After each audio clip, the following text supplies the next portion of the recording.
اور اس بار بھی نبی کریم صلی اللہ علیہ وآلہ وسلم نے سیدنا بلال حبشی کا ہی نام لیا۔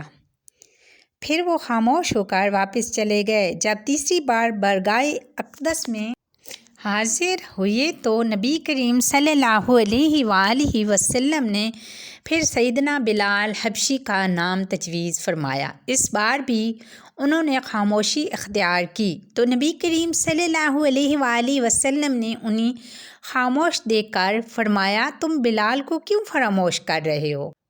وہ اہل جنت میں سے ایک ہے۔ نبی کریم صلی اللہ علیہ وآلہ وسلم کے اس فرمان کے آگے انہوں نے باخوشی سر تسلیم خم کر دیا اور بے حد خوش ہوئے۔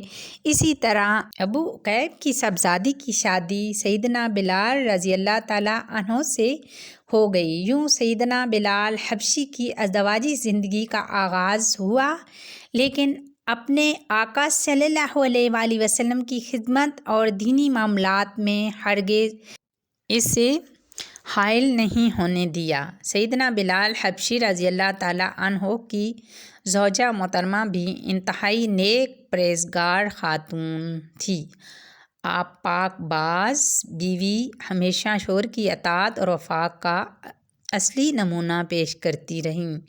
عام طور پر اہم امور میں سیدنا بلال حبشی رضی اللہ تعالیٰ عنہ کی دلجوئی اور خوشنودی کو اپنا مقصد حیات فرماتیں۔ اس خوشگوار زندگی میں بہت کم تلخی کے مواقع آئے۔ سیدنا بلال حبشی رضی اللہ تعالیٰ عنہ بھی بہت اچھے شوہر ثابت ہوئے۔ روایات کے مطابق سیدنا بلال حبشی نے اپنی زندگی میں متعدد نکاح کیے، لیکن انہوں نے کوئی جان نشین یا وارث نہ چھوڑا۔ اسلام نے نسلی امتیاز کا بت یوں توڑا کہ سیدنا بلال رضی اللہ تعالیٰ عنہ نے مدینہ طیبہ میں نکاح کا ارادہ ظاہر فرمایا تو قریش کے منتخب امراء نے انہیں دامادی میں قبول کرنے کی خواہش کا اظہار کیا۔ سیدنا بلال حبشی رضی اللہ تعالیٰ عنہ رسول صلی اللہ علیہ وآلہ وسلم کے حکم پر مدینہ طیبہ کے کسی محتاج کی تلاش میں تھے کہ کچھ مال عطا کریں۔ اسی دوران آپ کو آپ کا بھائی آتا دکھائی دیا جو کہ یمن سے آپ کو ملنے کے لیے آ رہا تھا۔ جب آپ کے قریب پہنچا تو کہا کہ تم کہاں سے آ رہے ہو؟ تو سیدنا بلال کے بھائی نے جواب دیا، میں یمن سے آ رہا ہوں، رشتے کی تلاش میں ہوں، کہیں میرا نکاح ہو جائے، کیا کوئی بات بنی؟ سیدنا بلال حبشی نے پوچھا، لوگ کہتے ہیں کہ تو عربی ہے اور چاہتا ہے کہ یمن میں رشتہ ہو جائے، لیکن جب مجھ سے پوچھا تمہارا تعلق کس قبیلے سے ہے، تمہارا حسب نسب کیا ہے، تو میں نے صحیح صورتحال بتا دی کہ میں حبشی ہوں، مکہ میں پیدا ہوا بلال بن رباح کا بھائی ہوں۔ یمنیوں نے جب آپ کا نام سنا تو کہا، بلال کو بلا لاؤ، اگر وہ تمہارے لیے فرما دے تو ہم تمہیں رشتہ دینے کو تیار ہیں، اس لیے میں اتنا طویل سفر طے کر کے حاضر ہوا ہوں۔ سیدنا بلال حبشی نبی کریم صلی اللہ علیہ وآلہ وسلم سے اجازت لے کر اپنے بھائی کے ساتھ یمن روانہ ہو گئے۔ دونوں بھائی سفر کر کے رات کے وقت یمن میں پہنچے۔ صبح ہوتے ہی آپ اپنے بھائی کو لے کر اس گھر تشریف لے گئے جہاں پر رشتہ مطلوب تھا۔ انہوں نے آپ سے بھائی کے متعلق پوچھا تو حضرت سیدنا بلال حبشی نے فرمایا، یہ میرا بھائی ہے، نہ عادات سے اچھا ہے نہ دین میں صحیح ہے، تم چاہو تو اسے رشتہ دے دو، چاہو تو انکار کر دو۔ یہ کہہ کر حضرت بلال رضی اللہ تعالیٰ عنہ نے مسجد کا رخ کیا۔ ابھی اذان نہیں ہوئی تھی کہ اتنے میں ہاتف نے غیبی ندا دی، تم خود نکاح کیوں نہیں کرتے؟ تمہیں کس چیز نے روک رکھا ہے؟ اللہ تعالیٰ نے تمہیں دنیائی دولت سے بھی نوازا ہے، اب تم آزاد بھی ہو، جبکہ اس سے قبل تم غلام تھے۔ سیدنا بلال حبشی نے ہاتف غیبی پر سوچ میں پڑ گئے، آخر فیصلہ کیا کہ خود نکاح کرنا چاہیے۔ نماز سے فراغت کے بعد احباب سے مشورہ کیا کہ کس سے رشتہ لیا جائے۔ طے پایا کہ آپ کا رشتہ ہند الخولانی موضوع ہے۔ آپ ہند الخولانی کے رشتہ داروں کے پاس تشریف لے گئے اور فرمایا، میں بلال ہوں، رسول صلی اللہ علیہ وآلہ وسلم کا صحابی ہوں۔ میں حبشی غلام تھا، گمراہی میں مبتلا تھا۔ اللہ تعالیٰ نے مجھے ہدایت بخشی، اور غلام تھا، اللہ نے آزادی بخشی۔ رشتہ دو تو الحمدللہ، ورنہ اللہ کافی ہے۔ اہل ہند نے عرض کیا، ہمیں مہلت دیں تاکہ رسول صلی اللہ علیہ وآلہ وسلم سے عرض کر لیں۔ سیدنا بلال حبشی مدینہ طیبہ پہنچ گئے۔ کچھ عرصے کے بعد یمنی بھی مدینہ طیبہ آ گئے اور مسجد نبوی صلی اللہ علیہ وآلہ وسلم میں آ کر برگاہ رسالت صلی اللہ علیہ وآلہ وسلم میں عرض کیا کہ ہم یمنی ہیں۔ آپ صلی اللہ علیہ وآلہ وسلم سے سیدنا بلال حبشی رضی اللہ تعالیٰ عنہ کے رشتے کے متعلق پوچھنے آئے ہیں، کیونکہ سیدنا بلال حبشی رضی اللہ تعالیٰ عنہ کا خیال ہے کہ وہ ہماری بہن ہند سے نکاح کر لیں۔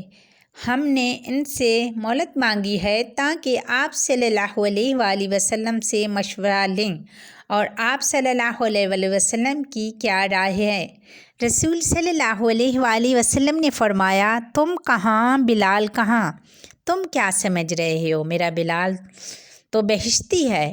اب ہند الخولانی کے رشتہ داروں کی آنکھ کھلی کہ سیدنا بلال حبشی رضی اللہ تعالیٰ عنہ تو بڑی شخصیت ہیں، ان کے ساتھ رسول صلی اللہ علیہ وسلم کا کتنا پیار ہے، اس لیے نکاح کی ٹھان لی۔ فوراً ہند کا رشتہ سیدنا بلال کے ساتھ کر دیا۔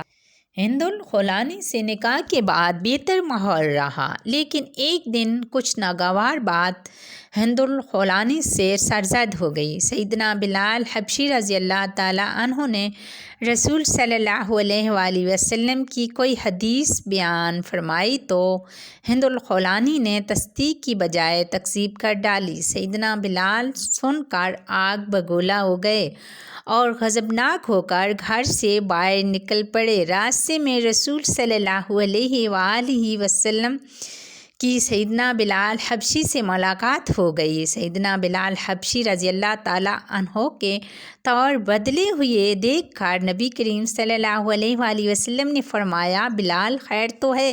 سیدنا بلال حبشی رضی اللہ تعالیٰ عنہ نے عرض کیا، یا رسول اللہ صلی اللہ علیہ وآلہ وسلم، میری زوجہ نے ایسے ایسے کہا ہے۔ رسول صلی اللہ علیہ وآلہ وسلم سیدھے ہند الخولانی کے ہاں تشریف لے گئے۔ فرمایا، بلال گھر پر ہے؟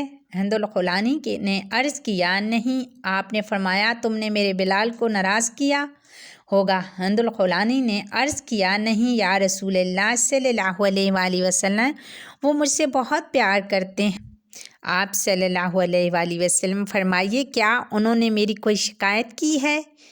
رسول صلی اللہ علیہ وآلہ وسلم نے فرمایا، ہاں شکایت کی ہے، لیکن وہ حق پر ہیں اور تو غلطی پہ۔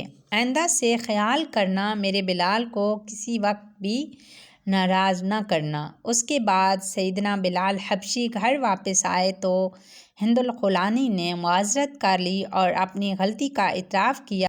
پھر کبھی کوئی آپس میں اختلاف نہ ہوا۔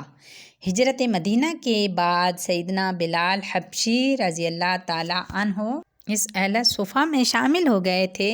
اہل صفہ میں سے اگر کسی کا نکاح ہو جاتا تو مسجد نبوی کے چبوترے سے اپنے گھر منتقل ہو جاتا تھا۔ اسی طرح جب سیدنا بلال حبشی کا نکاح ہوا تو آپ بھی الگ رہنے لگے، مگر آقا صلی اللہ علیہ وآلہ وسلم کی خدمت اور معاملات میں شادی کو ہرگز حائل نہیں ہونے دیا۔ دعا ہے اللہ رب العزت ہم سب کو رسول صلی اللہ علیہ وآلہ وسلم کی سنت پر عمل کرنے کی توفیق عطا فرمائے، گناہوں سے ہماری حفاظت فرمائے اور ہمیں زیادہ سے زیادہ نیکیاں کرنے کی توفیق عطا فرمائے، اور جو زندگی ہمیں دی ہے وہ ایمان پہ دے اور ہمارا خاتمہ بھی ایمان پہ کرے۔ آمین ثم آمین۔ اسی دعا کے ساتھ امید کرتی ہوں آج کی ویڈیو پسند آئی ہوگی۔ اسی امید کے ساتھ اجازت چاہتی ہوں۔ انشاءاللہ بہت جلد ایک نئے واقعات، ایک نئی سٹوری، ایک نئی ہسٹری کے ساتھ ملتے ہیں۔